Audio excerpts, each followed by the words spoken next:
साथियों नमस्कार। पिछले एक हफ्ते से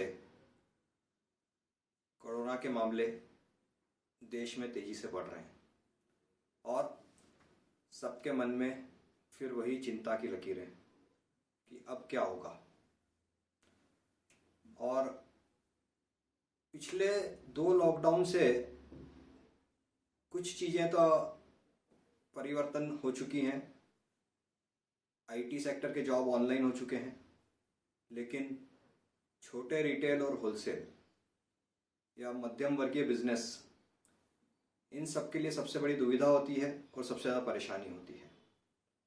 तो हम पहले स्थिति का आकलन कर लें कि हो क्या रहा है। अमेरिका में, यूरोप में बहुत ज़्यादा मामले हैं। अफ्रीका में ये नया वेरिएंट आया था, लेकिन अफ्रीका में जितनी तेज़ी से बढ़ा था उतनी तेज़ी से नीचे भी आ चुका है। एक पक्ष ये भी है कि इजराइल के बड़े वैज्ञानिक ने यह दावा किया है कि यह वाला वेरिएंट अपने आप में वैक्सीन का काम कर रहा है और जिसको इस फेज़ में कोरोना हो गया उसको हर्ड इम्यूनिटी बन जाएगी और आगे के लिए चिंता नहीं रहेगी और कोरोना की विदाई इसी से होगी। भारत में एक हफ्ते में जो आंकड़े बढ़े हैं तो हमको ये लग रहा है कि वापस क्या हो रहा है। हमको सबको तो वैक्सीन लग चुकी है, फिर भी आंकड़े इतनी तेजी से क्यों बढ़ रहे हैं। हमें यह समझना जरूरी है, अगर वैक्सीन लगी है तो कोरोना नहीं होगा ऐसा नहीं है।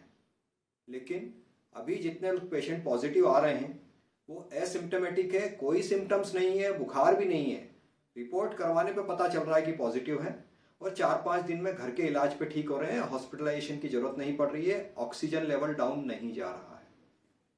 और सबसे महत्वपूर्ण बात, आज ही मेरी कुछ डॉक्टरों से चर्चा हुई, अभी पिछले एक हफ्ते में जितने लोग पॉजिटिव आ रहे हैं उनमें से 99% वो हैं जिनको पहली और दूसरी फेज में कोरोना नहीं हुआ है। मतलब जिनको पहली और दूसरी फेज में कोरोना हो चुका है उनको नहीं हो रहा है, रिपीट नहीं हो रहा है। वैक्सीन लग चुकी है लेकिन पहले दूसरे फेज में कोरोना नहीं हुआ है तो एसिम्टोमेटिक होके आ रहे हैं, तो घबराने की जरूरत नहीं है। उनको अगर इस फेज में होके निकल रहा है तो वाकई हर्ड इम्यूनिटी बन जाएगी, हॉस्पिटलाइजेशन की जरूरत नहीं पड़ रही है और घर में ही ठीक हो रहे हैं। तो घबराने की जरूरत नहीं है, पैनिक करने की जरूरत नहीं है। इसको एक नॉर्मल प्रक्रिया को लें, एक नेचुरल प्रोसेस है, उस प्रोसेस से हमको गुजरना है, ये मान के चलें। अब बात करते हैं व्यापार की, कि हमें लगता है कि व्यापार पर रेस्ट्रिक्शंस डाले गए हैं, नाइट कर्फ्यू डाला गया है। तो नाइट कर्फ्यू वगैरह इसलिए कि थोड़ा सा साइकोलॉजिकली आदमी प्रिपेयर रहे, फालतू इधर उधर ना घूमे।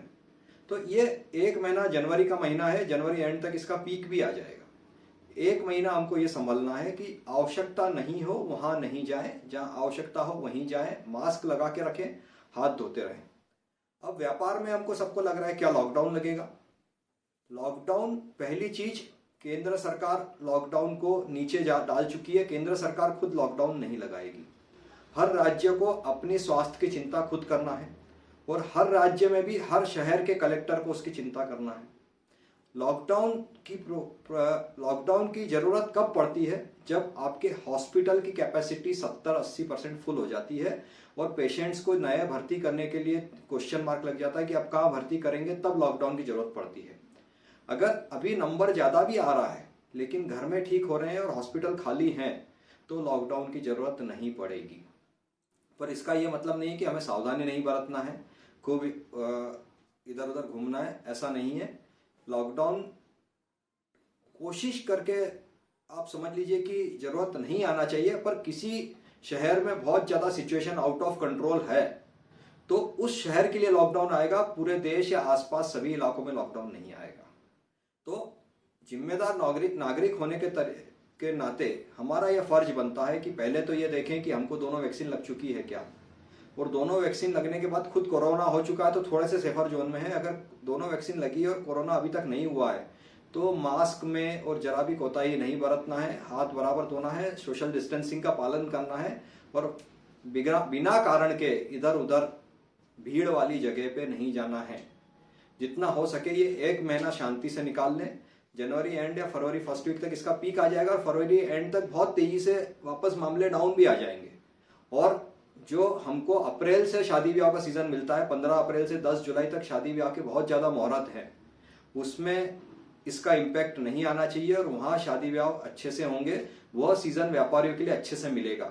खाली जनवरी का सीजन थोड़ा सा डिस्टर्ब हो सकता है, इसलिए पैनिक ना करें, समझदारी से काम लें और घबराहट बिल्कुल ना करें और अपनी अप्रैल मई जून की सीजन की व्यवस्था करें, वो व्यापार अच्छा रहेगा। तो यही संदेश था मेरी तरफ से।